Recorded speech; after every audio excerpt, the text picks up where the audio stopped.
Bonsoir. Bonsoir.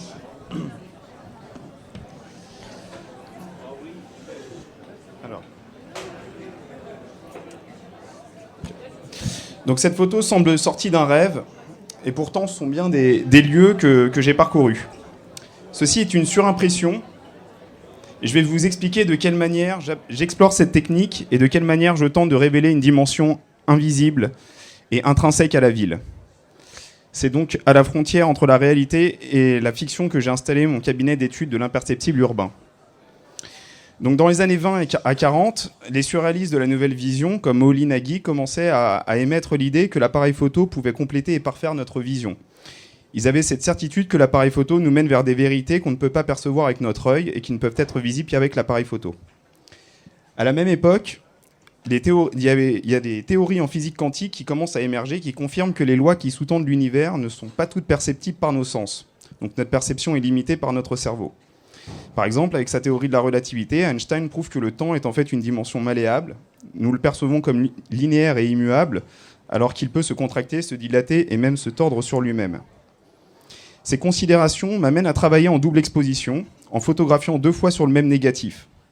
Donc ce procédé permet de transformer le temps en un matériau malléable, dont je me sers pour partir à la recherche de cette réalité insaisissable qui se manifeste dans nos villes. Au cours de mes explorations urbaines, j'ai commencé à capter la manière qu'a la ville d'exister à travers la déambulation, la manière qu'ont des lieux géographiquement isolés d'être reliés par les pas du voyageur. Ainsi, l'image des lieux traversés se surimprime sur le négatif de la même manière qu'elle s'imprime dans notre subconscient. Voilà. Cette perception en simultané rappelle le principe d'incertitude d'Heisenberg, qui explique qu'à l'échelle quantique, des particules peuvent être dans différents états simultanément. Elles peuvent être à plusieurs endroits en même temps ou se déplacer à plusieurs vitesses. Et l'appareil photo a cette faculté de nous changer en voyageurs incertains, témoins de ces superpositions d'états des villes. À l'image d'un microscope qui permet de voir l'infiniment petit, la photographie permet de capter un imperceptible urbain. Je me demande alors si on peut utiliser ces phénomènes pour fabriquer de la ville et réinterpréter l'architecture. J'ai alors commencé à multiplier les expériences photographiques, comme on va le voir. Par cette photo, j'ai cherché à capter l'entrelacement qui existe entre la ville et son reflet en les superposant. Donc on voit que l'eau se déverse dans le ciel, la ville prend la même texture ondulée que son reflet, et il devient impossible de distinguer l'un de l'autre. Cette photo fait hommage aux villes invisibles d'Italo Calvino, si vous connaissez. Ensuite, j'ai commencé à m'intéresser à l'expérience architecturale, notamment dans l'église des Jacobins à Toulouse il y a 2 ans. J'ai superposé plusieurs images de la même nef, certaines que j'ai faites en me déplaçant et d'autres à l'arrêt. Les colonnes commencent à vibrer, elles deviennent diffuses et se dématérialisent. Cela évoque le côté ineffable qui réside dans les monuments. J'ai aussi entamé un travail de déconstruction. Donc le travail de l'architecte consiste à projeter un bâtiment réalisé en 2D et de le réaliser en 4D. J'ai donc commencé à utiliser l'appareil photo pour déconstruire l'architecture et la reprojeter sur une surface 2D.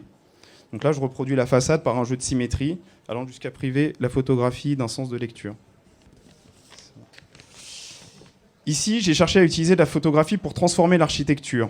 Donc la structure apparente du centre Pompidou ressemble au rouage d'une grande machine architecturale et dévoile ses mécanismes de fonctionnement. À travers la surimpression, le bâtiment, libéré de son ancrage au sol, semble flotter comme un vaisseau de film de science-fiction. Pour approfondir cette démarche de transformation des lieux, j'ai commencé à m'intéresser à ceux qui présentaient des géométries particulières. Il m'est apparu que lorsqu'on joue avec des espaces symétriques, le paradoxe commence à apparaître. Cela m'a poussé à construire mon travail autour de la géométrie spatiale. Ce qui m'amène vers la capture de situations impossibles, interdites par les lois de la physique. Ces recherches sont fortement inspirées de l'œuvre d'Escher, le graveur, qui introduit dans son travail le principe de relativité du point de fuite. En perspective, on distingue plusieurs types de points de fuite suivant la vue qu'on cherche à représenter. Pour une vue en plongée, on va l'appeler le nadir. Pour une vue en contre-plongée, on va l'appeler le zénith. Et pour une perspective classique, on l'appelle le punctum remotum. Mais rien n'empêche que le point de fuite soit simultanément dans plusieurs de ces états. Et quand c'est le cas, la ville tend à prendre cette dimension labyrinthique. Je commence donc à représenter l'espace en plan et en coupe. Et je cherche depuis quel point de vue je vais pouvoir procéder à ces surimpressions symétriques. Et quand j'y procède, alors ces images apparaissent, comme si le plan que j'avais représenté en plan était la carte qui permettait d'accéder à ce labyrinthe.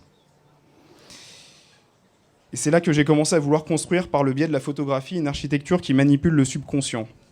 Une architecture où le sol, le plafond et les murs ne sont plus que des surfaces qui peuvent avoir plusieurs fonctions en même temps, où le temps et l'espace deviennent relatifs.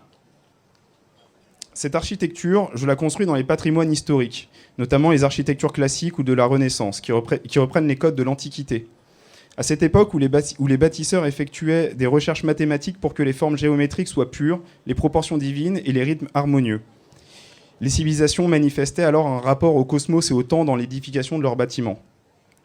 À travers ce jeu de surimpression symétrique, l'architecture promène l'individu et le trompe en lui laissant voir simultanément plusieurs espaces. Elle semble prendre conscience. Des détails se redessinent, d'autres apparaissent, les arcs deviennent des cercles et laissent entrevoir un regard en perpétuel retournement. Ce lieu que je construis n'est pas localisé dans une ville en particulier. Il réside dans cette architecture cosmologique. Il se manifeste à Paris comme à Leipzig, comme à Toulouse. Il réside dans l'architecture même des lieux. C'est un temple infini qui semble suivre l'observateur. Il semble irréel et immatériel. Et pourtant, il existe bel et bien sur le négatif. La photographie permet de construire des mondes à la frontière entre la fiction et le réel. Elle permet de montrer la complexité du monde et du cosmos inscrite dans la ville et dans l'architecture.